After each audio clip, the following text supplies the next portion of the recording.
Hola a todos, mi nombre es César y el día de hoy, junto con mi compañero Toño, hablaremos acerca de un tema muy interesante que tiene que ver cómo es que nuestras células producen las proteínas que necesitan. Y es que, no sé, sabían que no todo lo que está en un gen sirve para producir proteínas. Hay partes que se tienen que eliminar y este proceso se conoce como splicing o corte y empalme del ARN. Si alguna vez se han preguntado cómo es que nuestras células editan, por alguna manera decirlo, la información genética para producir proteínas, pues quédate con nosotros que te lo vamos a explicar. Pero para empezar justamente a explicar este proceso, hay que detallar algunos conceptos que necesitaremos para comprender qué es el splicing y por qué es muy importante para el proceso de las proteínas. Porque para empezar, cuando ocurren esos transcritos en el DNA, hay partes que van a codificar y otras partes que no van a estar codificando. Para ello, pues es igual muy importante pues ver cuáles son esas letras químicas que tiene el DNA. Pues creo que varios de nosotros ya sabemos: adenina, timina, citosina y guanina. Pero por ejemplo en el RNA, en lugar de tener una timina, pues tiene propiamente pues un uracilo, ¿no? Entonces pues toda esa información genética pues es muchísimo. O sea, lo que se hace tan solo de todo si contáramos todo el genoma humano, son como 6 mil millones de transcritos que se realizan. Sí, ¿cuántas combinaciones puede haber en 6,000 millones, no? Y ahora también hay que aclarar una cosa también, es que pues cada combinación específica de estas letras es lo que forma un gen. Pero un gen no solamente va a ser la receta para crear una proteína. Además de la parte que codifica para una proteína, pues en un gen también hay elementos que regulan cuándo y cómo debe expresarse esa proteína. Para entenderlo mejor, podemos dividir el gen de la siguiente manera: en partes que codifican para la proteína y partes que no codifican para la proteína. Las partes que codifican para la proteína se conocen como exones y las partes que no codifican para la proteína se llaman intrones. Ahora, las partes que no codifican la proteína no solamente están ahí para que no se codifiquen. Ahora ya se sabe que esas partes también regulan, como les comentaba hace un momento, la expresión de los genes. Sí, pero por ejemplo eso de los exones y los intrones, yo creo que a veces se nos hace como muy difícil aprender qué es lo que sale, qué es lo que se va a transcribir en un RNA mensajero y qué es lo que va a entrar. Entonces, yo como tal, para aprenderme esos conceptos, exones quiere decir justamente el sufijo que va hacia afuera, y los intrones que quedan dentro, en este caso del núcleo, que no se van a transcribir a RNA mensajero, pues son los que pueden también jugar otros roles como parte de la regulación. Pero en especial, ¿quiénes son los que van a estar? ¿Qué complejo molecular, qué complejo proteico va a ser el que está regulando pues todos estos de quién se va, quién se queda, reconocer ciertos marcadores dentro del transcrito del RNA mensajero para que después pueda ser madurado? Pues es el splicing, spliceosoma. El spliceosoma es el que va a hacer este corte y empalme, que en sí es: corto los intrones y los exones, empalmo esos exones y los intrones los libero. Funciona como una especie de tijeras, ¿no? Que cortan el ARN en los sitios correctos, en donde existen intrones, y a la par también tiene que ir uniendo las partes que codifican a la proteína, que son los exones. Entonces, corta los intrones y une los exones. Y claro, o sea, eso justamente se llama pre-RNA mensajero, porque después de eso vamos a nosotros a formar un RNA pues ya más maduro, para que pueda salir del núcleo y pueda después ocurrir el proceso de traducción para que genere nuevas proteínas. Este proceso pues se ve regulado pues en muchos puntos.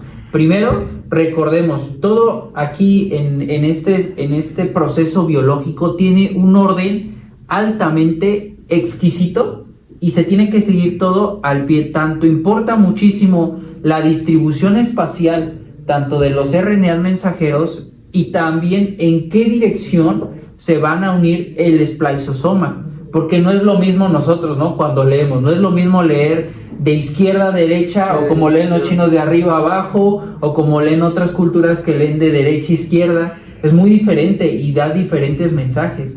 Entonces, pues importantemente, el extremo 5' es donde va a haber ahí un sitio donador. Entonces, en ese sitio donador, pues cada intrón es el que justamente se va a generar esta secuencia para estarlo separando. Y por ejemplo, en el extremo 3' hay un sitio que es un sitio aceptor. Ese sitio aceptor nos va a ayudar a estar llevando ese orden para nosotros poder formar pues un RNA mensajero ya maduro. Y como tal, sí, ok, ya me señalaste un extremo que es 5' y otro extremo que es 3', ok, pero lo de medio también justamente genera ciertas funciones, las cuales pues es otro sitio llamado pues sitio rama, ¿no?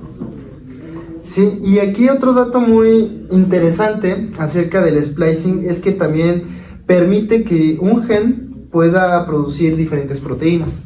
Esto se conoce como splicing alternativo y ocurre cuando la célula decide unir exones de diferentes maneras, creando así múltiples variantes del ARN mensajero y por ende distintas proteínas. Sí, claro. Dentro de esta gran variedad y diversidad biológica, que plantas, que animales, que bacterias, pues evidentemente no, a pesar de que todos los organismos se cuenta y hay evidencia que provenimos de un ancestro común, pues todos vivimos en diferentes ambientes, nos enfrentamos todos los días a cosas pues diferentes. Entonces necesitan haber esas alternativas, las cuales, ok, o sea, tengo un RNA, ¿no? Pero ¿sabes qué? No lo voy a transcribir como lo transcribe, no sé, un sujeto control, ¿no? Tengo un estímulo que me va a necesitar que primero transcriba, no sé, que por ejemplo, un intrón que no quite el intrón, sino que ese intrón me va a servir porque necesito regular como tal ese proceso. Sí, no, yo creo que lo que es interesante es saber cómo justamente las células necesitan pues aprovechar de todos los mecanismos, de que no es un todo o nada, y eso se ha visto, ¿no? Recuerdo mucho, por ejemplo, lo que nos decían del dogma central de la biología molecular, ¿no? Un dogma, ¿no? Es algo que pasa porque pasa, ¿no?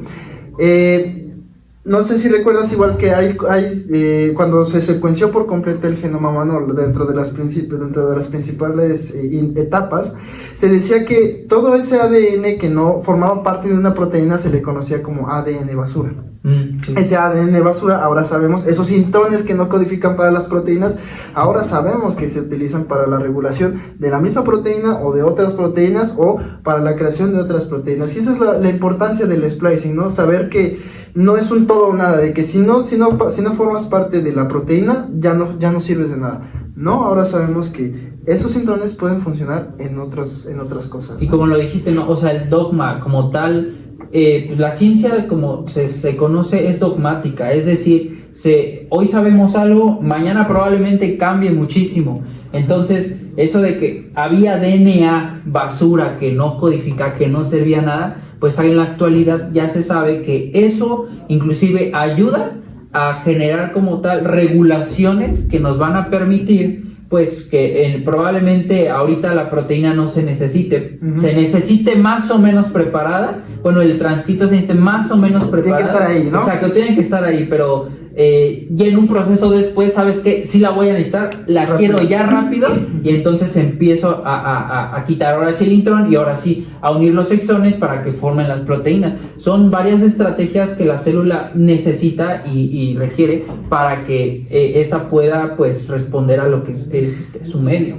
Para poderse adaptar a las necesidades específicas en momentos muy específicos, para que pues justamente se pueda sobrevivir esa célula, ¿no? Porque también habríamos que hablar entonces ahora de la tecnología y de las enfermedades que se pueden estudiar con base a este conocimiento que ya se tiene, ¿no? Porque imagínense, O sea, una proteína o un error que tenga este spliceosoma, que en sí es como nuestro protagonista de ahora, porque es el que va a estar regulando todos estos procesos, no solo corta y pega, sino entonces también está regulando como tal los transcritos. ¿Qué pasa entonces o qué pasaría en enfermedades como el cáncer, en otras enfermedades pues genéticas o degenerativas, que estos procesos se empiezan a deformar, se empiezan a cambiar y entonces la gente está más susceptible a estas enfermedades? O cuando el propio spliceosoma comienza a fallar, ¿no? ¿Qué es lo que sucede, ¿no? ¿Qué es lo que sucedería si el spliceosoma falla?